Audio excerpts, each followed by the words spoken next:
Everyone, welcome to our YouTube channel DTS digital classes. My self Raunak. और आज की इस वीडियो में हम करेंगे क्लास 12 का चैप्टर फर्स्ट।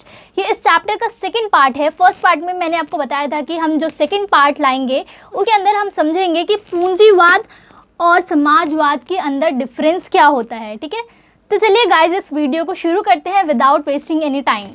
तो देखिए, आज हम पढ़ेंगे कि कैपिटलिज्म और सोशलिज्म के अंदर डिफरेंस क्या होता है। देखिए, जो ये पूंजीवाद और समाजवाद है, अगर आप पूंजीवादी समझ जाते हैं तो समाजवादी आपको बिल्कुल अच्छे से समझ आ जाएगा, क्योंकि ये दोनों टॉपिक एक दूसरे के अपोजिट हैं। ठीक है, तो अगर आपको पूंजीवाद समझ आ जाता है तो समाजवाद में आपको कोई भी दिक्कत नहीं होने वाली। तो सबसे पहला जो हमारा टॉपिक है वो है कैपिटलिज्म, पूंजीवाद जिसे हम कहते हैं। पूंजीवाद जो है वो अमेरिका USA की विचारधारा है। ठीक है, अमेरिका ने अपना रखा है पूंजीवादी विचारधारा को। पूंजीवादी होता क्या है गाइस? देखिए, पूंजीवादी में ये होता है जितनी भी चीज़ें होती है वो एक प्राइवेट सेक्टर में होती है, निजी हाथों में होती है। ठीक है, व्यापार के ऊपर बहुत ही ज़्यादा ध्यान दिया जाता है। हमारा फर्स्ट पॉइंट है कि जितनी भी चीज़ें होती है वो निजी हाथों में होती है, एक प्राइवेट सेक्टर। ठीक है, जो मैंने अभी आपको बताया निजी हाथ, इस पॉइंट को हम अभी अच्छे से समझेंगे। सेकंड पॉइंट है हमारा व्यापार। ठीक है, पूंजीवादी में जिस चीज़ों पे ज़्यादा ध्यान दिया जाता है, जो चीज़ें होती है वो चीज़ें मैं आपको बता रही हूँ, निजी हाथों में होती है सारी चीज़ें। ठीक है, व्यापार के ऊपर बहुत ज़्यादा ध्यान दिया जाता है, सरकार का हस्तक्षेप नहीं होता, सरकार का कोई भी आवाजाही नहीं होती है इसके अंदर। ठीक है, किसी भी प्रकार की दखलंदाजी नहीं कर सकती है व्यापार वगैरह में। ठीक है, व्यापार हो गया, सरकार के हाथों में बहुत ही कम चीज़ें होती है, तो इधर हम लिखते हैं सरकार। इन पॉइंट्स को अभी हम अच्छे से क्लियर करेंगे। ठीक है, और इधर शोषण भी होता है। पूंजीवादी में शोषण भी काफ़ी पाया जाता है, इसीलिए इसका विरोध भी हुआ था रूसी क्रांति के द्वारा। रूसी क्रांति क्या है ये भी हम अभी आगे पढ़ेंगे। ठीक है, तो देखिए, मैंने आपको ये 4 पॉइंट बता दिए हैं, एक और है मुनाफा।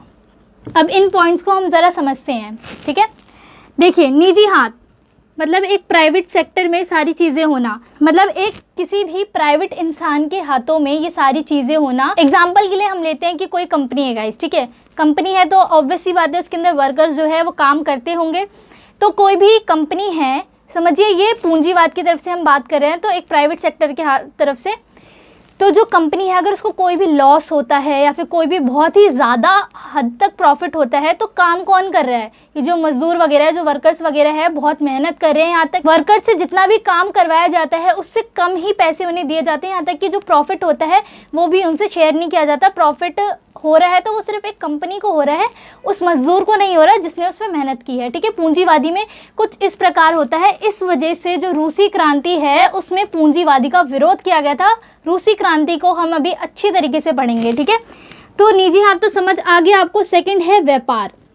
व्यापार व्यापार व्यापार, बस पूंजीवादी में सबसे ज़्यादा व्यापार के ऊपर ध्यान दिया जाता है कि व्यापार ही सब कुछ है। ठीक है, मुनाफे की तरफ और व्यापार की तरफ बहुत ही ज़्यादा भागा जाता है पूंजीवादी में, और सरकार इस चीज़ में कोई भी दखलंदाजी नहीं कर सकती है। सरकार के हाथों में बहुत ही कम चीज़ें होती है। पूंजीवादी का मतलब ये होता है कि सरकार के हाथों में बहुत ही कम चीज़ें, जो कि बहुत महत्वपूर्ण चीज़ें हैं, बस वही होना, बाकी चीज़ें निजी हाथों में होना। सरकार का हस्तक्षेप बहुत कम होता है, सरकार ज़्यादा दखलंदाजी इन सब चीज़ों में नहीं कर सकती है। अगर चाहे वो व्यापार करे, चाहे कुछ भी, मुक्त व्यापार नाम की भी एक चीज़ है कि जैसे सामने वाला कोई भी चीज़ बेच रहा है या फिर किसी भी चीज़ की उसने फैक्ट्री लगा रखी है, तो दूसरे को भी खुली आज़ादी है कि वो लगा सकता है, उसका मुकाबला कंपटीशन आराम से कर सकता है। ठीक है, पूंजीवादी कुछ इस प्रकार है। ठीक है, तो पूंजीवादी आपको समझ आ गया, सरकार ज़्यादा उसके अंदर दखलंदाजी बिल्कुल नहीं कर सकती है। व्यापार हमने समझ लिया। शोषण बहुत ज़्यादा होता है। शोषण किस तरीके से हो रहा है कि मजदूरों से काम करवाया जा रहा है, यहाँ तक कि ज़्यादा टाइम तक उनसे काम करवाया जा रहा है, और जितना काम करवाया जा रहा है उस हिसाब से उन्हें कोई भी प्रॉफिट नहीं मिल रहा है, या फिर कंपनी को कुछ भी प्रॉफिट होता है तो उसमें से भी उन्हें कुछ नहीं दिया जा रहा। तो एक तरीके से ये क्या हुआ गाइस? शोषण। ठीक है, तो शोषण भी हमारा क्लियर हो गया। मुनाफा मैंने अभी आपको बता दिया, व्यापार और मुनाफे की तरफ भागते हैं, ताकि व्यापार और मुनाफा क्या डेवलप करेगा एक तरीके से। ठीक है, तो डेवलप करने के लिए ये व्यापार और मुनाफा बहुत ज़्यादा इनके लिए ज़रूरी है। इसीलिए पूंजीवादी में व्यापार और मुनाफे के ऊपर बहुत ही ज़्यादा अधिक ध्यान दिया जाता है। और जो समाजवादी है, जो हमारा नेक्स्ट है, उसके अंदर बिल्कुल इसका अपोजिट है। तो चलिए अब हम आते हैं हमारे नेक्स्ट टॉपिक समाजवाद के ऊपर, जिसे हम सोशलिज्म कहते हैं। ठीक है, सोशलिज्म में गाइस क्या होता है?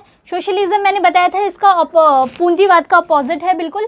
तो सबसे पहला हमारा जो पॉइंट हो गया वो हो गया सरकार।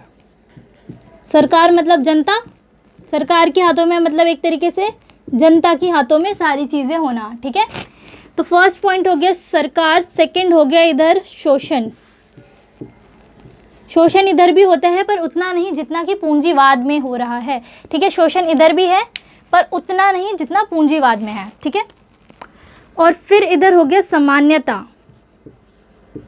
इधर जितनी भी चीज़ें होती है सोशलिज्म में, जितनी भी चीज़ें होती हैं, जितनी भी महत्वपूर्ण चीज़ें हैं, छोटी से लेके एक सुई से लेके एरोप्लेन तक फॉर एग्जांपल, ठीक है, छोटी से छोटी चीज़ से लेके बड़ी से बड़ी चीज़ सरकार के हाथों में होती है, ठीक है। फर्स्ट पॉइंट हमारा ये हो गया सरकार के हाथों में होना, एक तरीके से जनता के हाथों में होना, क्योंकि सरकार कौन चलाती है, जनता चलाती है, ठीक है। तो सेकंड पॉइंट हमारा क्या है, शोषण। इधर शोषण होता है पर उतना अधिक मात्रा में नहीं जितना कि पूंजीवादी में किया जाता है, क्योंकि अगर फॉर एग्जांपल कोई भी कंपनी है, अगर उसे प्रॉफिट हो रहा है तो उधर के वर्कर्स को, उधर के मजदूरों को भी वो प्रॉफिट होगा, ठीक है। तो शोषण हो रहा है पर उतना नहीं होता है यहाँ पर, ठीक है। तो और सामान्यता, इधर सबको सामान्यता दी जाती है समाजवाद में। तो ये 3 पॉइंट इसके थे, बिल्कुल ही अपोजिट इसमें व्यापार के ऊपर इसमें भी ध्यान दिया जाता है पर उतना अधिक ध्यान इसमें व्यापार के ऊपर नहीं दिया जाता, ठीक है। व्यापार के ऊपर, मुनाफे के ऊपर एकदम पीछे इसके भागा नहीं जाता, ठीक है। करते हैं इधर भी, समाजवाद में भी व्यापार और मुनाफा है पर उतना ज़्यादा इसके पीछे नहीं भागा जाता, कम है वो चीज़ें, ठीक है।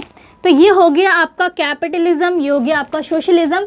अब हम आते हैं हमारे टॉपिक रूसी क्रांति पे कि रूसी क्रांति क्या है, ठीक है, और क्यों उसका विरोध किया, रूसी क्रांति में क्यों पूंजीवाद का विरोध किया गया। और एक और चीज़ गाइस, जो भारत है, भारत ने मिश्रित अर्थव्यवस्था को अपना रखा है। जब भारत के सामने ऑप्शन था एक कि ठीक है या तो पूंजीवादी अपना लो या तो समाजवादी अपना लो, उस समय भारत आज़ाद हुआ था तब उसके सामने ऑप्शन था ये दो कि ठीक है आप इन दोनों में से कुछ भी चीज़ें अपना लो, पर भारत ने इन दोनों में से किसी के भी साइड ना जा करके एक व्यवस्था अपनाई जिसे मिश्रित अर्थव्यवस्था कहते हैं। और मिश्रित हम इसे क्यों कहते हैं, मिश्रित मतलब मिक्स, ठीक है। मिश्रित इसलिए कहते हैं कि क्योंकि जो भी चीज़ें कैपिटलिज्म में, जो भी चीज़ें भारत ने कुछ चीज़ें कैपिटलिज्म से ली और कुछ चीज़ें सोशलिज्म से, इन दोनों को मिल करके मिश्रित अर्थव्यवस्था बनाई गई। कुछ चीज़ें जो कैपिटलिज्म में अच्छी थी वो वाली चीज़ें ली गई और कुछ चीज़ें जो सोशलिज्म में अच्छी थी वो सारी ली गई।